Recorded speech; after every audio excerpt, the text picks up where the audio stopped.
right, I'm back. I have a new video for parenting. This one is going to be probably the most informative video possibly that I'm ever going to make. So, do you guys remember this? You see that? Depersonalization, perspective, and choices. I'm going to talk to you about perspective tonight, today, whatever, whenever you watch this video. Can I just tell you guys, I've had a fucked up few days. Okay, not entirely, but it is really refreshing to be here. Really refreshing. Is her hair straight? Why is her hair straight? What is wrong with you, Miss Beeble? She is talking about important stuff. Why you gotta bring up hair right now? Kiss my ass, Queen Beeble. Just because I pay attention and I notice little shit. Focus, woman, focus. Remember what she said earlier. Oh, shit. You're right. Everything goes back to parenting. Oh, baby Jesus, you are so right. Thank you for refocusing me. I'm gonna talk to you in the midst of an actual parenting moment. I have a person. I'm just gonna call it my person. A child is my person. Oh shit, did you see that? I was gonna do this video outside. I sat down, it literally started pouring on me. Perspective. In my parenting a long time ago, let me back up. What is your goal as a parent? Here's what I would say. To get my person ready for the real world.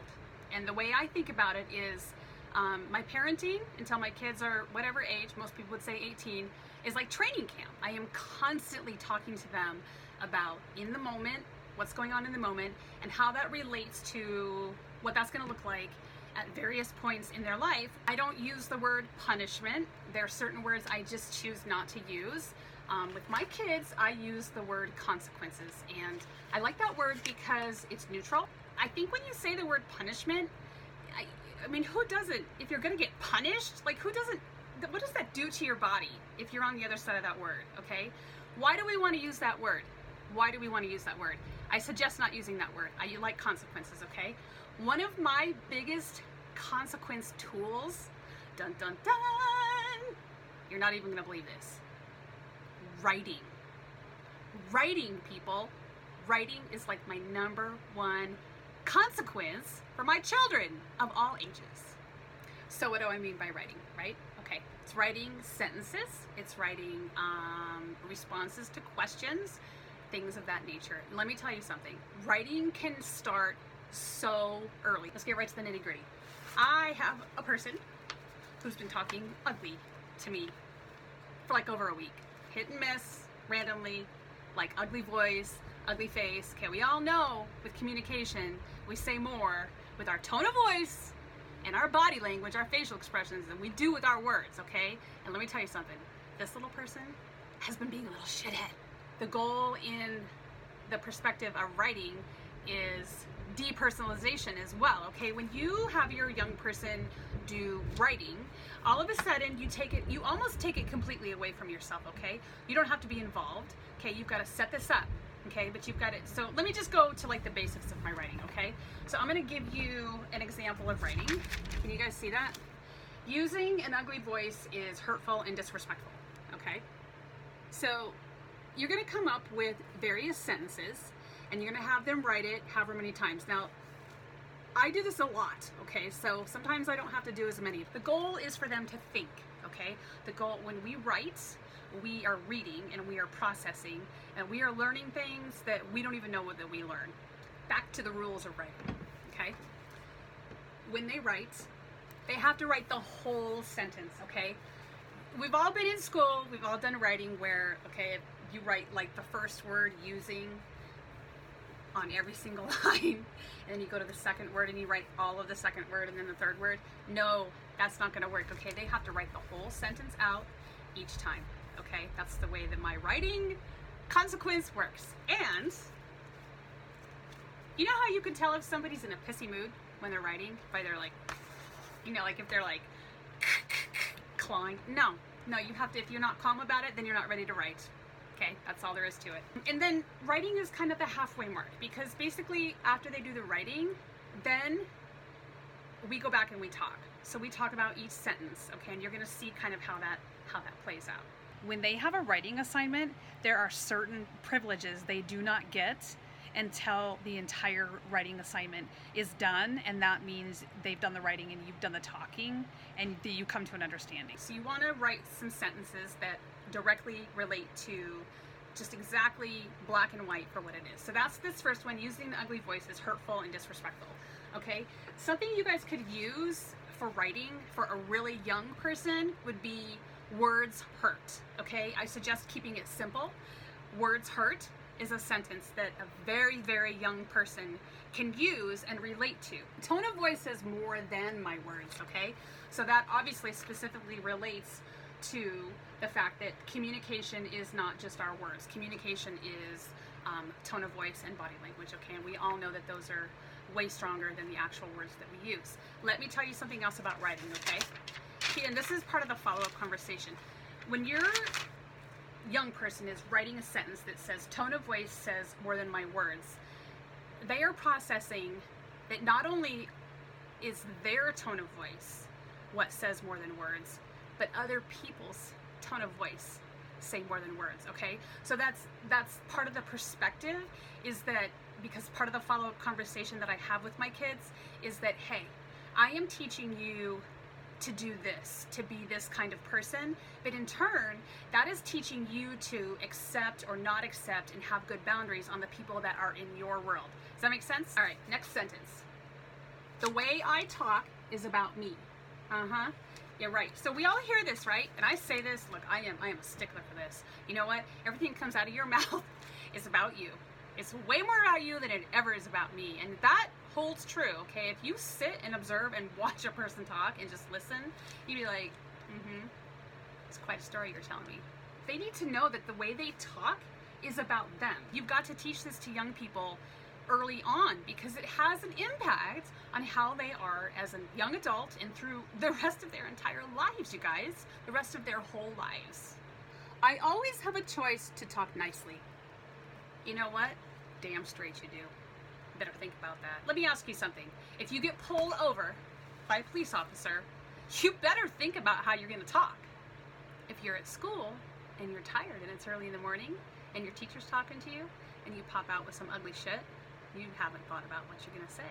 Otherwise, or you've made a bad choice, okay? Same concept. Teaching them other perspectives. That's what the writing does.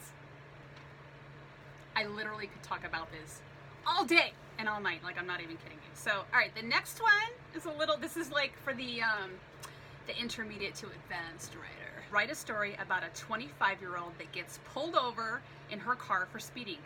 I just brought that shit up. In your story, the girl talks ugly to the police officer. I forgot that I wrote that, and I even brought that up already. But so there it is, okay? So write a story. Now this has a whole page. Again, you want to, if you haven't done this, you're going to establish rules. I usually tell my kids that they have to write 10 sentences. You know, they've got to write a paragraph. Don't just write me like one sentence. That is not going to work, okay? Again, it's a process. You've got to build up to these things. And then, all right, the last page are 3 little snippets. What would happen if I talked to my teacher with an ugly voice? Damn, I just said that one too. So you can see how the regularity of these things go, okay? So this is like 3 little questionables that they get to answer, and there's a little bit of space for each one. So it's not quite as much as like a whole paragraph, tell me like a whole story, okay? The second one here, what would happen if my granddad talked to his boss with an ugly voice? Man, that would be fucked up if granddad talked to his boss like that. Right? That would be fucked up. But like, yeah, be fucked up. But let's be real. Like, what would actually happen if granddad or grandpa or grandma, who they often think of as much older and would never behave like this, what would happen if they talked like that? How would I feel if my best friend talked to me with an ugly voice? That's a really good one. How would you feel? How would you feel if your best friend was talking to you the way you're talking to me, you little asshole? I mean, that's not what I say, but that's kind of what you're saying in the writing, okay? You're like, what the fuck? How would you feel if somebody talked to you like that? You've got to step back. You've got to get them to think about this, okay? All right, what else?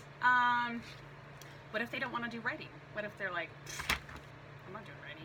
Tell you something, little jerkwad. You can take that writing and stuff it up your ass as far as I'm concerned. Maybe, if you stuff it up real far, it'll hit your brain cells. Turn a light bulb on. You sure the hell are going to do some writing. Takes you a week, you're going to do it. So, again, You gotta set the stage, okay? This isn't gonna just happen overnight. Let me tell you, if you have like a 13 or 14-year-old and you've never done anything like this, they are gonna look at you like you are freaking nuts. When I have consequences like this for my kids, okay? No cell phones, okay? And they get things removed, privileges, until the writing's done. If it takes them a week, okay? I think the longest any of my kids have taken is a week, actually, okay? I had one kid literally rip my shit up, okay? Out of 4 kids, nobody ever did that. Let me tell you, when he, oh shit, did I say he? Yeah, I said he. Anyways, when he did that, I was like, oh, in my head I was like, oh shit, I don't even know how to handle that. So what?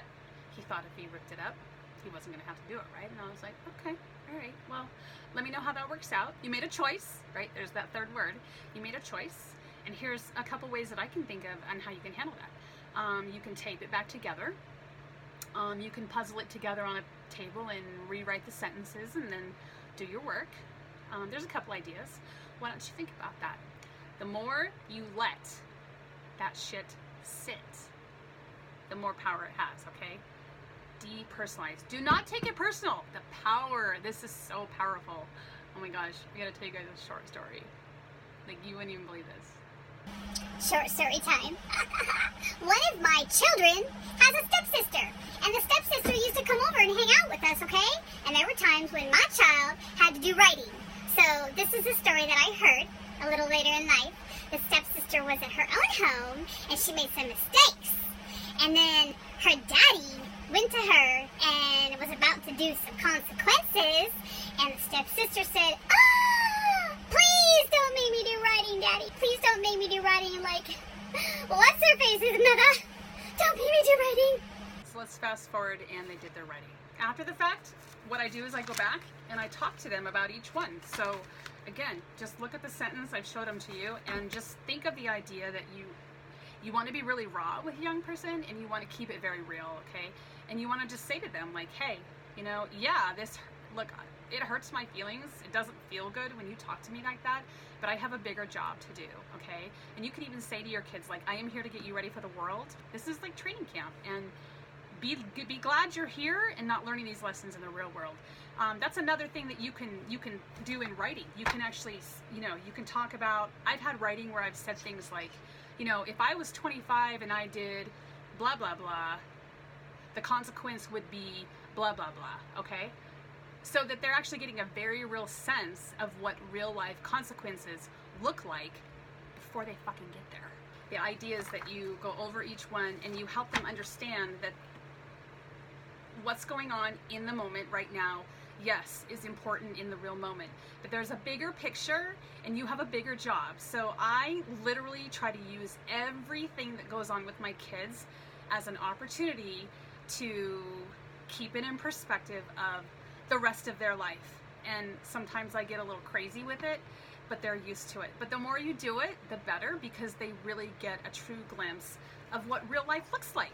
And it depersonalizes, and it shows them that they have choices. So they have a choice how they talk.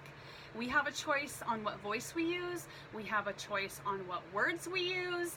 And you have to get your kids to see this early on so that they start to understand and process and comprehend, and then practice it a lot so that they get good at it in the real world, so they don't fuck up like some of these kids are fucking up. I'm telling you, this needs to be in a parenting book, okay? Maybe it is, it probably is, but have I mentioned I want to write like 10 parenting books?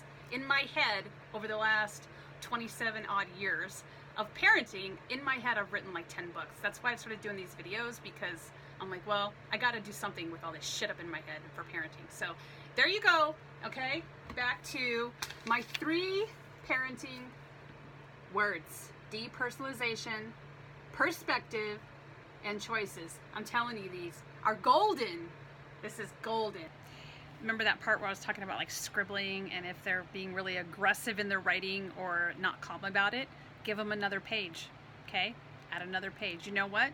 You can do your writing calmly, or we can add more writing to the assignment. Writing, writing, writing. We've got to keep them writing because writing works. Trust me, it works.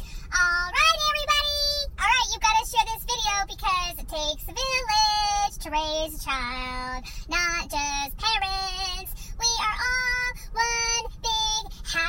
parenting family!